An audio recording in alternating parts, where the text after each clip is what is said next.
चलिए आज हम आपको भारत के कुछ ऐसे रैप बादशाह से मिलवाते हैं जो दुश्मन पर हथियार से नहीं बल्कि अपने शब्दों से वार करते हैं और इनके रेफरेंस गेम बड़े बड़ों को हिला देते हैं। नंबर 10 बादशाह। डीजे वाले बाबू, गेंदा फूल और प्रॉपर पटोला जैसे कई पार्टी एंथम बनाने वाले रैपर बादशाह को कोई कैसे भूल सकता है। बॉलीवुड और पंजाबी म्यूजिक इंडस्ट्री में आज इन्हीं का सिक्का चलता है। बात कैची हिट म्यूजिकल ट्रैक बनाने की हो या रैप बनाने की, बॉलीवुड में बादशाह जैसा कोई नहीं है। कई लोग इन्हें बॉलीवुड की सक्सेस म्यूजिक मशीन के तौर पर भी जानते हैं, लेकिन इनका असल नाम आदित्य प्रतीक सिंह है। म्यूजिक आर्टिस्ट और रैपर के तौर पर बॉलीवुड में इनकी सक्सेस की कहानी साल 2014 से शुरू हुई थी, जब इनका सॉन्ग अभी तो पार्टी शुरू हुई है हर शादी ब्याह का एंथम बन गया था। उसके बाद डीजे वाले बाबू की सक्सेस ने तो इन्हें रातों रात स्टार बना दिया था। Number 9 Honey Singh.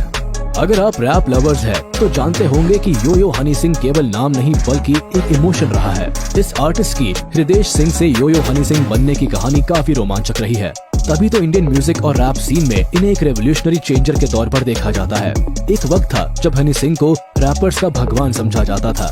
Blue eyes, brown रंग, देसी कलाकार और 4 बोतल वोडका जैसे कई लोकप्रिय रैप म्यूजिक के साथ ये हर नौजवान की प्लेलिस्ट का हिस्सा थे। लेकिन फिर अपने करियर के पीक पर ये मार्केट से कहीं गायब हो गए। कुछ लोगों का कहना था कि डिप्रेशन का शिकार हो गए थे, तो कहीं अफवाह ये भी थी कि नशे की लत से छुटकारा पाने के लिए ये रिहैब सेंटर के धक्के खा रहे थे। करीब 2-3 सालों के ब्रेक के बाद ये बॉलीवुड में वापस लौटे और अपने पहले ही गाने मखना से दोबारा पॉपुलर हो गए। Number 8 Dino James. Indian rap में एक यूनिक फैशन और म्यूजिक सीन का तड़का लगाने वाले डीनो जेम्स एक जाने माने रैपर और आर्टिस्ट है। आज किसी भी रैप को हिट कराने के लिए केवल इनका नाम ही काफी है। गर्लफ्रेंड, लूजर, दूरिया, लॉस्ट, हुए इश्क जैसे पॉपुलर रैप सॉन्ग निकालने वाले इस आर्टिस्ट की कहानी कुछ ऐसी है कि 2002 में कई बड़े सपनों के साथ ये मुंबई आए थे, लेकिन अपनी जरूरतों को पूरा करने के लिए ये केवल एडवर्टाइजिंग एजेंसी में नौकरी करते रह गए। हालांकि इन्होंने 3 एड शूट में काम भी किया, लेकिन फिर इनकी दिलचस्पी म्यूजिक में कुछ ऐसी बढ़ी कि आज इनकी गिनती भारत के होनहार रैपर्स में होती है। खास तौर पर इन्हें इनके लूजर रैप ट्रैक के लिए काफी पसंद किया जाता है। नंबर 7 राजा कुमारी। इंडियन रैप सीन में लड़कों का दबदबा भले ही थोड़ा ज्यादा हो, लेकिन बात जब फीमेल रैपर्स की आती है तो राजा कुमारी लड़कों को कांटे की टक्कर देती है। बोल्ड, ब्लंट लुक्स और यूनिक स्टाइल के साथ जब ये रैप करती है तो इनके शब्दों के वार देखने लायक होते हैं। असल में आंध्र प्रदेश से ताल्लुक रखने वाली ये आर्टिस्ट कैलिफोर्निया में रहती है, लेकिन ये कई बड़े आर्टिस्ट के साथ काम कर चुकी है और बॉलीवुड की भी कई म्यूजिक एल्बम का हिस्सा रह चुकी है। वखरा स्वैग और रेस के अल्लाह दुहाई सॉन्ग की रैप लाइंस भी राजा कुमारी का ही रिटन पीस है। वहीं इनके सिंगल डेब्यू की बात करें तो ये कई इंग्लिश रैप बना चुकी है। सिटी स्लम रैप के लिए तो ये डिवाइन के साथ भी कोलैब में दिखाई दी थी। Number 6 MC stand. 12 साल की उम्र में रैप को अपना फर्स्ट लव बनाने वाले MC स्टैन आज इंडियन हिप हॉप म्यूजिक में जाना माना नाम है। पुणे के इस प्रोडक्ट का असल नाम अल्ताफ शेख है, जिसने 7th ग्रेड में अपना पहला रैप लिखा था।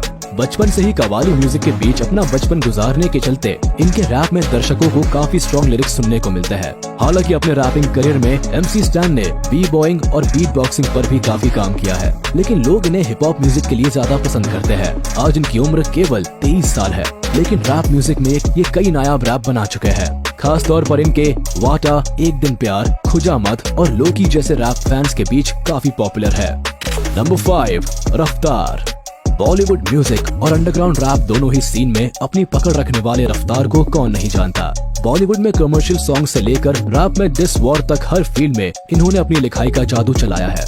आज आप इन्हें रफ्तार के नाम से जरूर जानते हैं, लेकिन केरला से संबंध रखने वाले इस आर्टिस्ट का असल नाम दिलिन नायर है। म्यूजिक से इनका नाता बचपन से ही जुड़ गया था, क्योंकि इन्हें पहले से ही लिंकिन पार्क और एमिनेम जैसे आर्टिस्ट को सुनने का शौक था। फिर बड़े होने पर इन्होंने कई पंजाबी म्यूजिक बैंड के साथ भी काम किया और 2016 में सोलो आर्टिस्ट के तौर पर अपना गाना स्वैग मेरा देसी भी रिलीज किया। बस तभी से ये बॉलीवुड में एक से बढ़कर एक हिट देते आ रहे हैं। आज ये कलमकार म्यूजिक लेबल के को ओनर है और रैप फील्ड में एक जाना माना नाम है। Number 4 Krishna. Indian hip hop scene में लिरिकल गॉड के नाम से मशहूर कृष्णा को शायद आप गली बॉय से पहचानते होंगे, लेकिन दिल्ली के इस रैपर की कहानी काफी पुरानी है। इनका असल नाम कृष्णा कौल है और ये रैपर के तौर पर इन्होंने अपने करियर की शुरुआत साल 2006 में माई स्पेस से की थी। तब ये केवल 14 साल के थे शुरुआत में लोग कृष्णा को यंग प्रोस्पेक्ट के नाम से जानते थे, लेकिन इनकी पॉपुलैरिटी में इजाफा तब हुआ जब ये गली बॉय में बड़े बड़े रैपर्स के साथ स्क्रीन शेयर करते नजर आए। गली बॉय की कुछ रैप बैटल्स भी इन्होंने ही लिखी थी। जल्द ही रफ्तार के साथ मिलकर इन्होंने कई बड़े रैप भी बनाए, जिसमें हाई बार्स और रेफरेंस गेम के चलते इन्हें हिप हॉप का लेजेंड कहकर भी बुलाया जाने लगा। आज इनकी फैन फॉलोइंग इतनी ज्यादा है कि लिरिसिज्म में इन्हें टक्कर देना पहाड़ को हिलाने के बराबर है। हाल ही में कृष्णा एमईवे के साथ अपने डिस वॉर को लेकर सोशल मीडिया पर छाए हुए हैं। इससे पहले भी मुंह फाड़ के साथ इनकी रैप बैटल काफी लंबी चली थी, लेकिन इस बार दोनों रैपर्स के बीच की लड़ाई काफी पर्सनल मोड पर आ चुकी है। नंबर 3, एमईवे। कहते हैं इंडियन हिप हॉप सीन के 2 गोल्डन रूल्स है। पहला, कभी एमईवे पर डिसरैप मत करना, और दूसरा कि पहले रूल को हमेशा याद रखना। 17.9 मिलियन सब्सक्राइबर्स के साथ एमईवे भारत के सबसे ज्यादा फॉलो किए जाने वाले रैपर है। खास बात है कि इन्होंने अपनी सक्सेस की कहानी खुद लिखी है। इंडिपेंडेंट अंडरग्राउंड रैपर के तौर पर ऑडियंस के बीच साल 2014 में ये अपने बंटाई ट्रैक के लिए काफी लोकप्रिय हुए थे, और इसके बाद इनके मचाएंगे और ग्राइंड ट्रैक को ऑडियंस से बेतहाशा प्यार मिला था। रफ्तार के साथ अपने डिस वॉर को लेकर भी एमईवे कुछ साल पहले वायरल सेंसेशन बन गए थे, लेकिन हाल ही में कृष्णा के साथ इनकी रैप बैटल काफी चर्चा में है। कृष्णा के रिप्लाई पर ये 2 गाने पहले ही निकाल चुके हैं, लेकिन सोशल मीडिया पर मिली ट्रोलिंग के चलते इन्होंने अपना रैप यूट्यूब से हटा लिया है। नंबर 2, नेजी। नेजी को इंडियन हिप हॉप म्यूजिक का ओजी कहना गलत नहीं होगा। इन्होंने कभी एक आईपैड म्यूजिक से अपने रैपिंग करियर की शुरुआत की थी, और आज इनकी गिनती इंडिया के बेस्ट रैपर में होती है। मुंबई के धारावी से निकलकर इनके नावेद शेख से नेजी बनने की कहानी काफी इंस्पायरिंग रही है। गली बॉय में रणवीर सिंह द्वारा निभाया गया किरदार भी कहीं न कहीं इनकी लाइफ से ही इंस्पायर्ड है। आर्टिस्ट के तौर पर नेजी के रैपिंग करियर की शुरुआत साल 2014 में हुई थी, जब इन्होंने अपना सिंगल सॉन्ग आफत लॉन्च किया था। ये गाना अपने पहले ही दिन से वायरल हो गया। इसके बाद अपने बम्बैया स्टाइल में रैप करते हुए इन्होंने कई रैप लॉन्च किए, जिसे दर्शकों का काफी प्यार भी मिला। मेरी गली में रैप सॉन्ग के लिए इन्होंने डिवाइन के साथ कोलैब भी किया, जो कि इनके करियर का ब्रेक थ्रू रैप साबित हुआ। आज इनकी पॉपुलैरिटी कुछ ऐसी है कि लोग इन्हें इंडियन रैप का पायनियर कहकर बुलाते हैं। Number 1, divine. भारत के बेस्ट रैपर के ओहदे पर पहला नाम डिवाइन का आता है। इनकी जिंदगी से इंस्पायर्ड गली बॉय फिल्म तो आप सभी ने देखी होगी, लेकिन मुंबई के इस अंडरग्राउंड आर्टिस्ट की सक्सेस की कहानी शायद आप नहीं जानते होंगे। डिवाइन का असली नाम विवियन फर्नांडिस है, और साल 2011 में इन्होंने अंडरग्राउंड रैपर के तौर पर अपने करियर की शुरुआत की थी।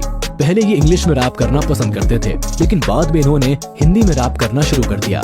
एक समय पर ये मुंबई फाइनेस्ट क्रू का भी हिस्सा थे, जहाँ इनके ये मेरा मुंबई ट्रैक को बेस्ट म्यूजिक वीडियो अवार्ड भी मिला था। लेकिन सिंगल आर्टिस्ट के तौर पर इनके फेम की कहानी जंगल शेर एल्बम से हुई। इसके अलावा भी इन्होंने मेरी गली में, आजादी, अपना टाइम आएगा, काम 25 जैसे कई आइकॉनिक रैप बनाए, जिसकी वजह से इंडिया में आज भी इनकी एक अलग लेगेसी बनी हुई है।